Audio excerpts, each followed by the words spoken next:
My abusive mother lost custody of me when I was 3 because she left me home alone for 4 days straight, and I just caught wind of my daughter meeting with her behind my back, and now my mom's trying to sue me for grandparents' rights. I, 34F, am currently experiencing narcissistic parental abuse from my mother even after 3 years of no contact. First, a little backstory to better understand my situation. My parents divorced when my sister was 1 and I was 3, and my mother was given custody of us. One day, one of the neighbors had heard my sister and I screaming and had discovered we were left home alone for 4 days in a hoarder home. My father then took custody of us.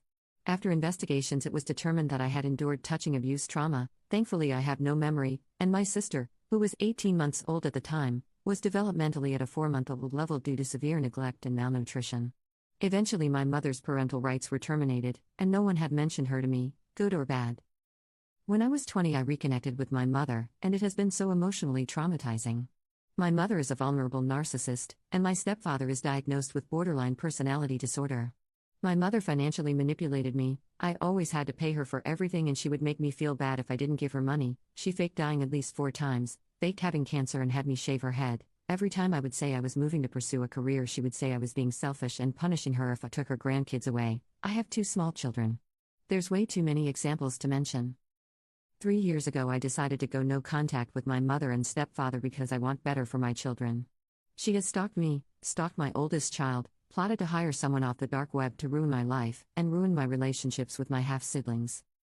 February of this year, I was served paperwork that my mother and stepfather are suing me for grandparents' rights, but at that time no court date was set.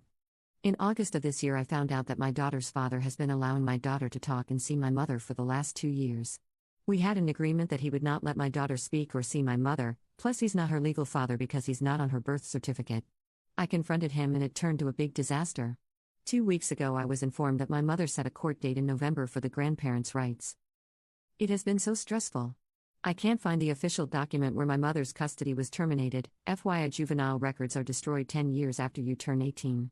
But I do have a document and enough people to testify to the existence of it.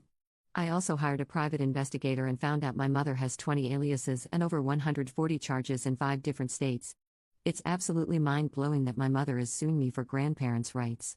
To anyone else who is going no contact with their narcissistic parent and you have children, please protect the babies. Have all documentation in order and get access to your personal records from the courts while you can. I'm so terrified of the aftermath of all of this, but I know I have to continue to fight. Update. I finally have an update on my situation since I last posted about 5 months ago. Court was postponed twice by my mother for reasons I don't know. Then it was postponed for a 3rd time due to accusations that I was an unfit mother and my daughter had suicidal ideations.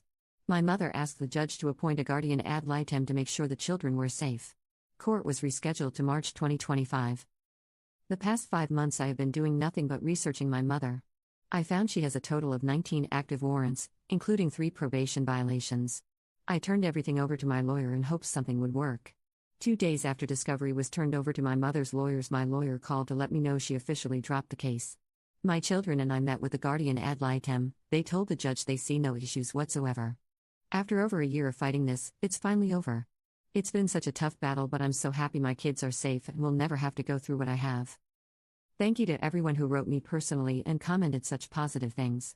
You all have no idea how much it helped me, especially when I was having such an internal struggle. My kids are doing better than ever and I'm grateful we pushed through. I have already moved several states away, changed my contact information, and have been no contact for 3.5 years. I am currently working on getting a restraining order, but have been advised by my lawyer that I may not be granted one due to lack of proof. That's frustrating, but I'm still trying anyways. My daughter and I still have had no contact with her father, and other than a very strange Darth Vader text, we haven't heard from him. He's also a couple states away from us. I also have my daughter in therapy, so I'm hoping she learns how to have better boundaries than I did. I am not going to call the different areas about her warrants yet. My thinking is that she won't make any big moves against me as long as they are active and I know about them. Something I can hold over her head, just in case she tries something again. I know it's probably not over, but this was a huge win.